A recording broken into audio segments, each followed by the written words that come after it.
her move in there, and she had all the stuff turned on, and everything was going good for her over there, but she couldn't pay it. She didn't work but a day and a half a week at that time. She'd managed to get a little, I think, home health kind of deal, but it wasn't enough money to keep the gas and power and water and sewer all on. But after that, did she work for you at any point? Is that how she made money, or paid, or valued, maintained the value for the rent, the power, and electric, or was it because of the relationship at the time that had been established? the relationship, but it was more about her kids and her story. It captured me. It just did, and it sounded really good. It really did, and things were really good for, like I say, a year and a half maybe, and then it became little passive aggressive jabs. I never would have thought I would see the lies that I've been seeing, because that's not something I honestly thought to be there. I saw a country girl that told me her dream was to be at the end of a long dirt path on a little farm in the middle of the woods. And that's exactly what's here. Why would somebody think that she was your sister? I don't know. Did you ask him? I didn't have that conversation. It was just something that was given to me through secondhand. Oh, okay. And, they may think it's because I'm 17 years older than her. Okay. And her son has a special need?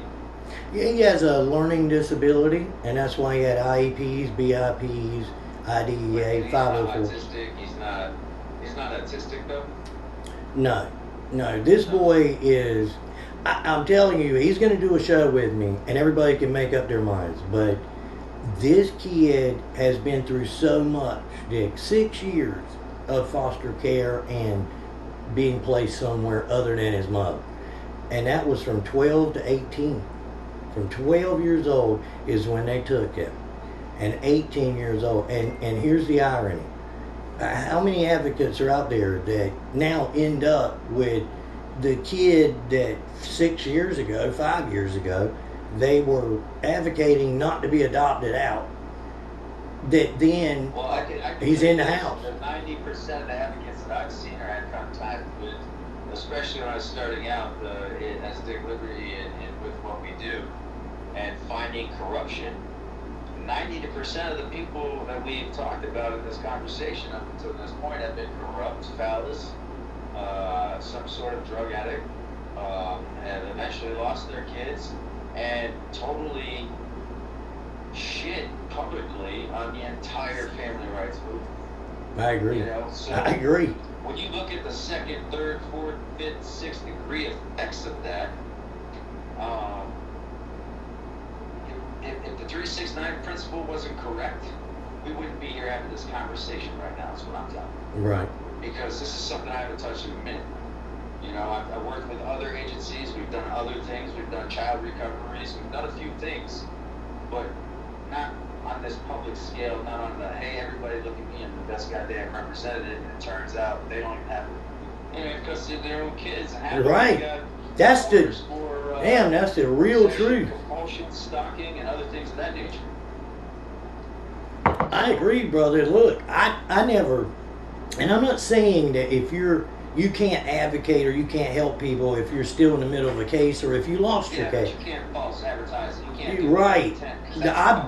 I won my case, my court order, and here's the irony. It was on September 11th that the judge, his name is Judge Stevens, well, he writes my order, and it says in there, DSS has the affirmative duty to return Cheyenne Davis to her father within 24 hours. That's how my court order reads.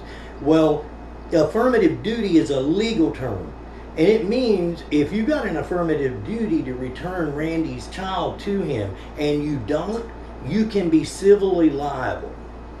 And that's what he was saying. And my daughter was returned to me, and then they wanted to pretend it never happened. And then they they pinged my phones. We recorded. My associates recorded the sheriff and the detective saying, "Yeah, we pinged this phone." Have you shared any of this with Project Veritas? No, I've held back, and let me tell you, because what happened was Citizen Watchdog Wire switched over. But here's the weird thing, Dick, and this is going to sound out there, but I think you'll get it. I can't even go out there and tell most of the people on Facebook because honestly, they're not going to get this.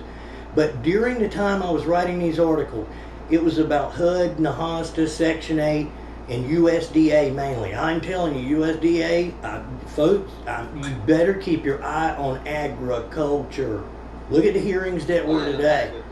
That's a different conversation. It is, but I'm curious, like, why would you not bring this to Project that's where I'm headed with this. If they brought you on as a writer, it seems like this would be the perfect thing to write for them. Right, like I said, it was watchdogwire.com. That's how they got started out, was with it was a citizen journalism situation there, much like the American Spirit Foundation. But on it was Katie Pavlich and O'Keefe that were promoting. Matter of fact, she did my Twitter, whatever my Twitter is. I don't even use it, but she created it for me back then in 2012. But the reason why that I didn't send anything there is this, because although they let me write whatever I want, just like Medical Kidnap, I had Randy at medicalkidnap.com. There's 3 articles there. American Thinker, I'm in there too, but Health Impact News. But if you, here's the deal. Ann Kane was my editor, and one day Ann Kane called me, and she said, Randy, we got a big problem, and it's made everybody nervous. And I said, what is it made you nervous? And she said, well, do you know who Mike Bushnell is? And I'm like, I have no clue who Mike Bushnell is. She said, Mike Bushnell is the DNC opposition research guru that ran Senator Ike Skelton's failed campaign, but this guy is vetting you. And I'm like, why would he be vetting me? I'm nobody. I'm in the middle of the woods. I'm writing about Sampson County and North Carolina corruption. What is this dude vetting me for?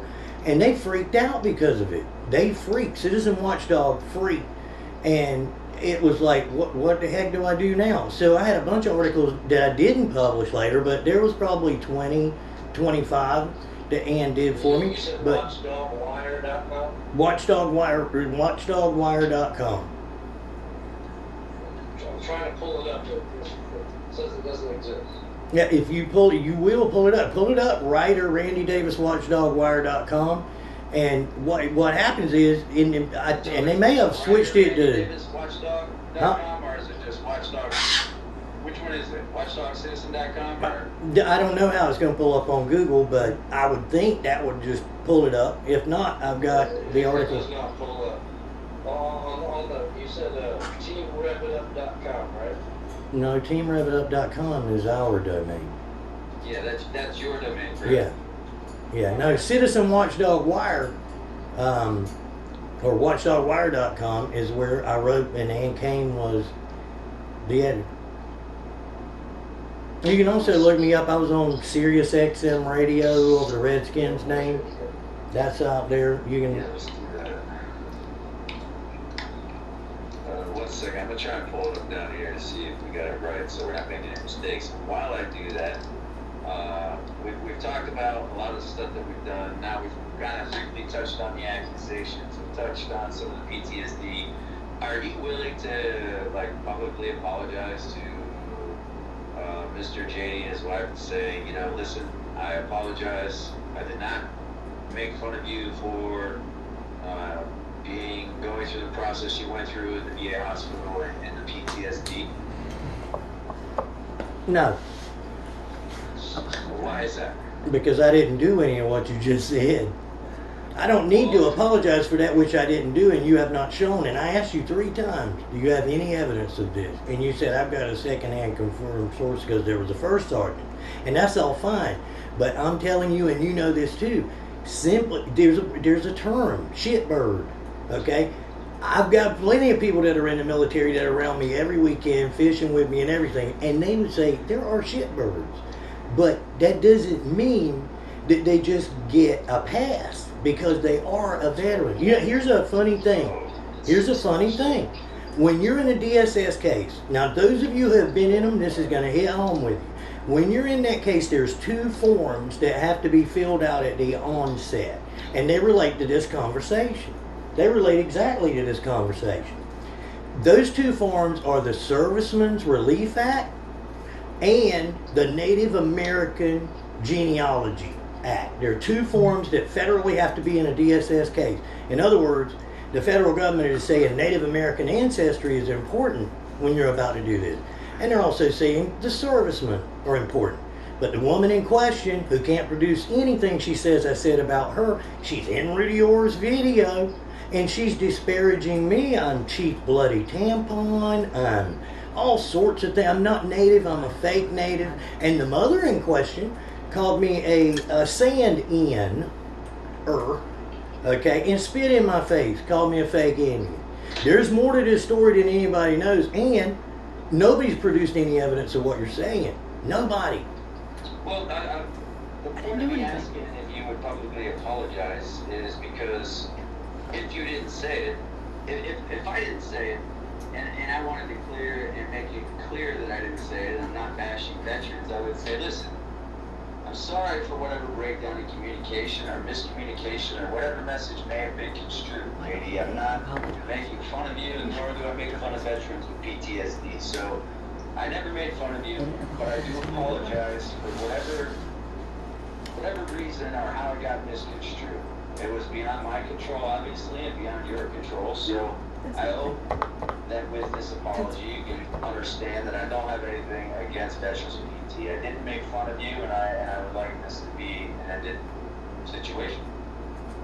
And you think I should say that to a woman who said that my daughter, my beautiful daughter, Cheyenne, she called her a hooker, a prostitute, a streetwalker on Bragg Boulevard, and I should apologize to that woman for something she can't even show I said? No. Well, no. See, what I said was JD. He is the veteran. I haven't said anything to JD. I didn't say anything about... I haven't said anything to JD. Between you and Miss Amanda and his wife, that's between her. And I didn't say to apologize to her. I just said to address the issue. I haven't said anything about JD. Why would I apologize?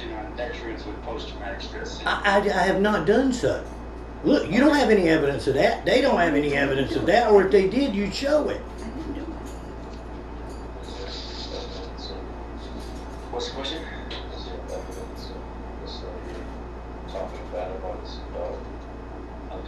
Yes. Mr. White asked if there is evidence of this lady speaking badly about your daughter. Yes, and about me. It's on Rudy Orr's Live. We captured it, but it's on Rudy Orr on Facebook. It's an hour and I think 39 minutes long. Melissa Foster comes in. That's another one that I exposed. Criminal child abuse, but claims she worked with Senator Nancy Schaefer.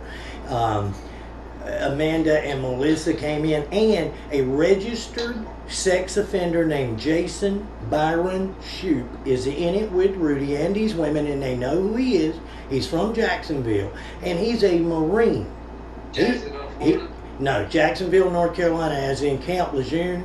He is a Marine that's no longer in active duty, but he is a registered sex offender. Does he get a pass because he's a veteran? No. That's what I'm saying. You don't get a pass for being a sex offender. That's it. Well, that she gave him one. Amanda and Melissa and Rudy Orr did the live with him.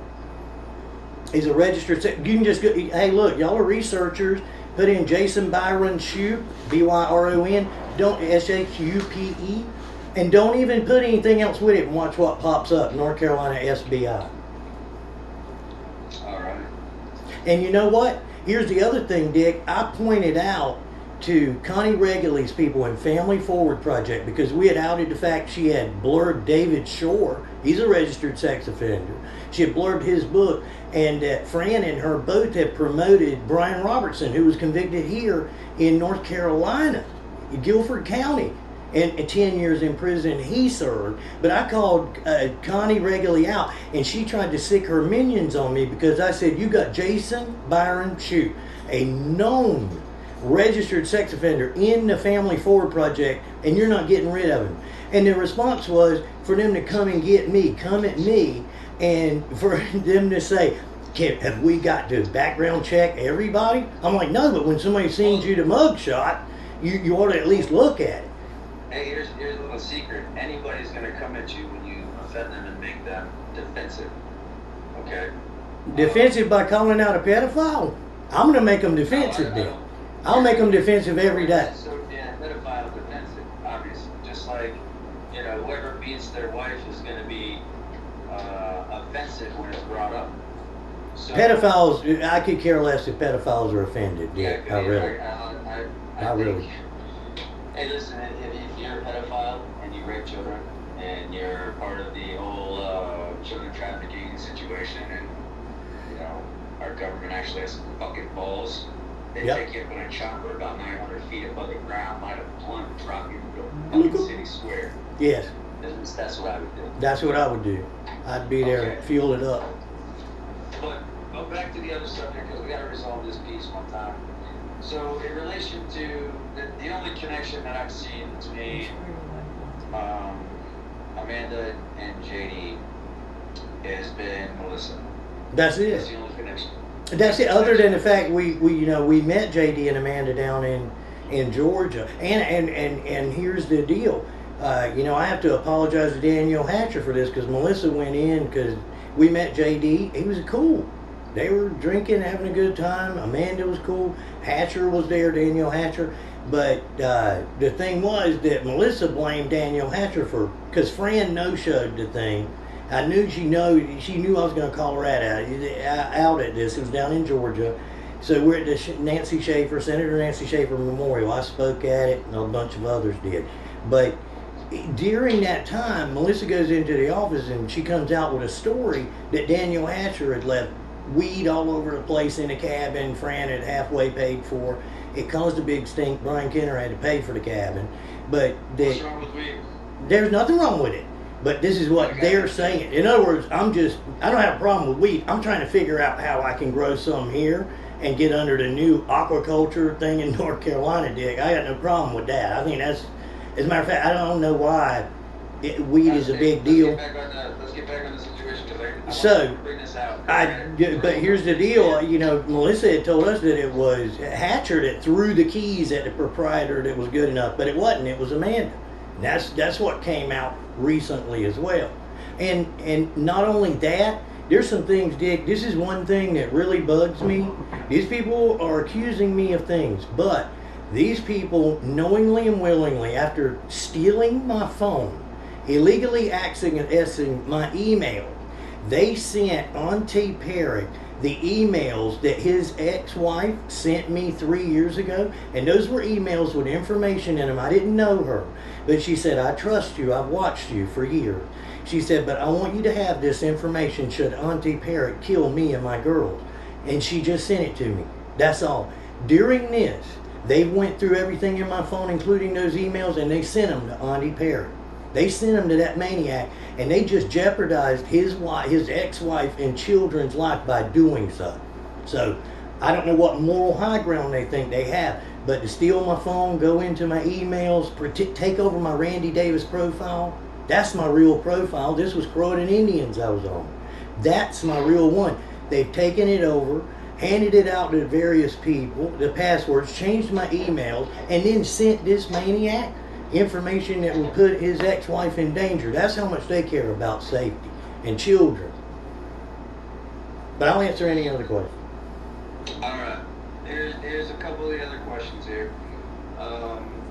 It's been stated with Melissa, the connections between the only bridge between you, JD, Amanda is Melissa, and then the Amanda piece from Francesco, but that's separated and it was never an issue again until Melissa got back involved, correct? Right.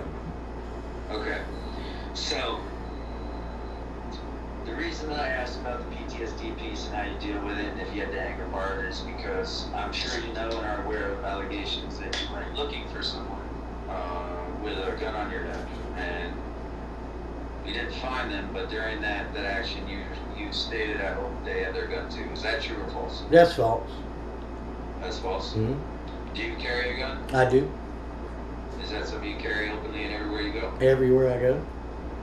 Everywhere. Is that legal in your state? It's open carry, no registration, nothing. You got a gun, carry. What kind of gun do you carry? Got a Smith & Wesson, got a bunch of them, but usually it's one or two, either a Smith & Wesson Shield 9mm or a Browning 380 that's built on the 1945 platform. It's pretty. It's made by Beretta, really.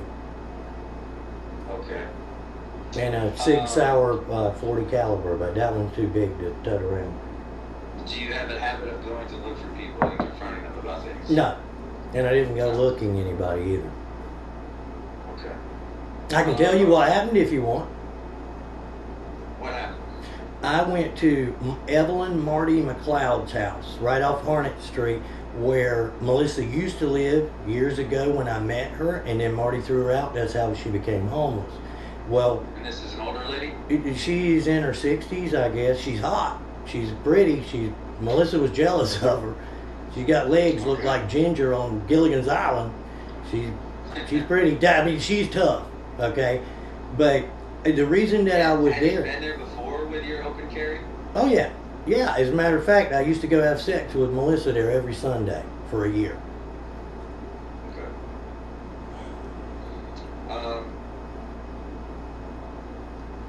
What about the accusation of being obsessive?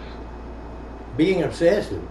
I don't care where she's at. Don't want to know where she's at. Don't ever want to see or hear from her again. If that makes me obsessive, I don't know how. I'm happy, Dick. I'm happy. I'm lucky to be alive, and I'm really happy I got rid of this 3-centimeter kidney stone that took 2 surgeries, and now it's gone, and I feel like 10 years ago. I really do. Right. I'm happy. Okay, I have another question. Yeah. Do you know that there's a protective order against you right now? No, I haven't been served with anything. Have you seen one? I haven't seen the full order, but that's what I've been told. I just wanted to ask the question. Have you seen Because part if of the you haven't order? been served, Have you seen if part you of haven't the been order? served, you would know, but you haven't been served, so therefore, it's speculation at the point. Well, I can tell you this. I was told, what, 2 months ago that they had a party down at the sheriff's department with the detective that was here that killed my cat and dog on camera. They had a big party and I was going to get served something then. I never got served, but I get served with stuff all the time. The clinical psychologist and Dr. Amy James down in New Bern here, she sent me a whole gaggle of cease and desist, and I told them to take them and shovel. Then 2 sovereign citizen dudes out of Florida hit me twice with these wannabe restraining orders made up. I won both of those cases. Then Sue Brosman, who's in Onslow County, I went to Onslow County and just waylaid that case because it's all made up. And if I do get served, and if it's out of Michigan, I will argue, and I'll tell everybody here, personal jurisdiction and lack thereof. Because I have no business in Michigan. I'm not going to Michigan. I don't know anybody in Michigan. I have no business connections in Michigan. Why would I go to Michigan? So there's no need for it, and they don't have any jurisdiction over me here. I think it may have been filed in North Carolina before the transfer to Michigan.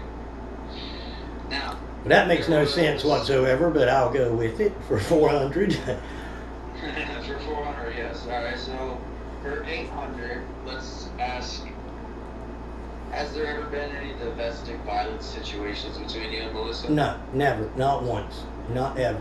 No. Except her hitting me in the chest. If you want to know about that, 2 days out of open heart, when I couldn't see out of my left eye, she pounded me right behind this wall. She pounded me in the chest, and my daughter Cheyenne was 20 years old and standing there. And she said, "What are you doing?" And Melissa hit her, and whenever she did, an ex-master sergeant named Michael McGuire, Dr. Michael McGuire, he's on my page, Dr. Michael McGuire. We call him Master McGuire because that was one of my business partners, and he was the karate sensei who trained Cheyenne. And Cheyenne blacked both her eyes, busted her nose, and busted her mouth. And Maria Arias, who's my friend, came over and took her to the local hospital where she committed herself into a mental unit. Okay. I do have a screenshot here that I printed off that I'll show about Melissa McDonald and diagnosis management comments. Melissa McDonald, 42-year-old female with care of her boyfriend that had headbutted her in the face and injured her nose, and she would like to document it. Minimal swelling with ectomyosis of Nares without evidence of crepitus bliss or orbital fracture. Negative Laforte signs, x-ray showed no effects on the nasal bone or sinus, orbis, or upper maxilla. Patient denies a jaw pain or difficulty seeing. Moderate HA, no NVDA, no dizziness. No indication for head CT. Patient reports she has reported incidents that law enforcement has left the house and has saved patient was offered numbers for counseling and state local resources for domestic abuse victims. And I don't know who the husband was. I'm not her husband. That was probably her and Paul. They fought all the time. She had 15 restraining orders. No, from. It said boyfriend. Well, it ain't me. I don't know who it was, but it's not me. What hospital? What date? Okay. What hospital? What date is it? If it doesn't have a hospital or a date, something's fishy. During the COVID pandemic. Huh? It was during the COVID pandemic. Maybe the printing piece. I could look at the screen again, this shot again, from when it happened. But I think this was. I don't know exactly. I have to get the date on that. So thank you for identifying. Well, if law enforcement was contacted and there was a boyfriend, because keep in mind, Dick, she left 70 sometimes. She's gone 2 to 3 weeks. I don't know what she did where. I have no idea. So she may have had a boyfriend out there. I have no idea, but there's nothing here. And I have nothing on my record ever. Not a speeding ticket, nothing. Okay. Now this is around. I don't want to put your phone number out on blast for everyone, but I was also sent a screenshot of a text. It said, "But you're very easy to track down, so maybe don't mess with people that can make furniture out of your skin. Maybe. I hate to think that you have to put in more effort to get bugged. Parentheses, lifting the fat rolls and parentheses than you do in your daily life." Oh, give that number out. Give that number out, because that's nothing I ever text. And I'll give you my number first, and then you tell me the one that's on there. I'll give it to everybody. 910-729-9116 is my number. Okay, that's not the number that's on the page. Damn right it ain't the number that's on there, because that ain't me ever sent that text. You're getting bullshitted, Dick. Listen, sooner or later, dude, you're going to say, wait a minute. This dude's answering everything, and he's even bringing up other stuff, but I'm shellacking over it. But this evidence is going to mount here. And I don't want to put certain stuff I got out there because I don't want to hurt our children for them to see it. But if it continues, then I'll have no choice but to put it out there. And I will assure you, I've been served many times here. Served and arrested and everything. There's nothing, walked in shackles. So getting a ex parte, and I guess it would be an ex parte, they'll have so many days for me to file a complaint back. I'll make a motion to dismiss and for summary judgment for attorney's fees. That's how that's going to work. Because I haven't done anything. Okay. And again, like, this is not, I want to make it very clear for everybody who's watching this right now. I don't have, or nor am I on one side or the other. I'm just asking questions with information that's been provided to me, and Randy is answering those questions. Anybody else who wants to join and be a part of this is more than welcome to ask all the questions you want. Yeah. But we just kind of want to get to the bottom of it because it's a waste of time. It is. It's a waste of energy. It is. And it's very much so going against the very thing that everybody's trying to accomplish. I agree. Okay. I agree. And Dick, here's the thing. I said to you the other day, and I said to these people, I want you to just stop. This is not good for anybody. This has hurt the people that count on me. This has hurt me personally. This has hurt children involved. This has now potentially hurt another woman over there. This needs to just stop. There's nobody from my side at all saying anything about this. I don't want to say anything about this. I have not disparaged a veteran. I have the utmost respect for JD. I do not like his wife lying and just fabricating lie after lie after lie, and not to mention disparaging things about my native history and calling my daughter an escort on Bragg Boulevard. I think, and a death threat to my granddaughter. You got a new baby, Dick. If it was your daughter, how would that make you feel when that's the most asinine thing in the world? My daughter is a salesman at Crown Ford in Fayetteville. She's usually salesman of the month. And for my daughter took this woman's son to the beach on a surprise last month, paid for everything, bought him swimming trunks, and has been there in spite of what Melissa did to her by slapping her and hitting her dad. I want this to stop. I don't know if JD and Amanda really know the whole truth, but my number's out there. It's always been out there. Anybody could have called and asked me anything. Anything they want, they could ask me. And I'll answer it just like I am you now. But it needs to stop, and they're not stopping. The text messages stop. The last one I got from Amanda, and it's a North Carolina number associated with her stable. I can put it out there. But it's where she is in there saying, welcome to your lawsuit, and threatening me with lawsuits. Well, my attorney said, that's fine. You're going to countersue, and you're going to add everything around her in it. Now, that's legal advice coming to me. So she can take that and twist it in. Oh, you're disparaging a veteran. Yeah. What value does this serve? It serves me defending myself. What value did her calling my daughter a hooker? Let's why don't we dwell on this subject for a minute? And why don't we dwell? Let's do this for a second. Yeah. This is going to be a great opportunity to have a little lesson in language. Okay. Hey, that goes two ways with the learning. It does. I'm learning. You're learning. Mr. White is learning. We're all learning right now. You know? And to put in perspective, like, Mr. White, he's a smart guy. Very amazing. Very observant. Can I have some? I give him a task sometimes, you know, but I don't tell him all the parts of the task. Think I do it for a reason? Absolutely. Because then there's no bias in the task. So, would it be fair to say that the words that we choose to describe things, we give the meaning to? What? Would it be fair to say that the words we choose to describe things, we're the ones who assign the meaning to? Yeah, that's exactly right. Everyone gives that the value. I would agree with that, and that's a bad thing. Well, it's bad if you let those words control you and if you don't know your value. Now, see, when you know your value, you sue them for libel and slander.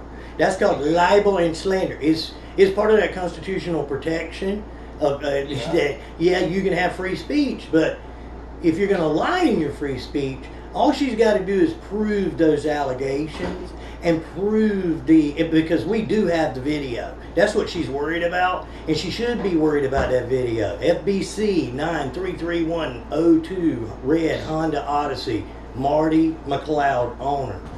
That's why we went to the house, because it tried to run over me in my yard at 2:30 after getting home from surgery, after it had robbed my house. Yeah, my house has been robbed. I've had people call me things, but you know, I don't react. I respond. You know how I respond? I respond through action. I don't have to say a word, because one thing that's always invisible, or will never be invisible, is character. And the only thing that demonstrates character is action. You can say all the fucking shit you want, but your action demonstrates character. So, in my opinion, if I know that my daughter is not a whore,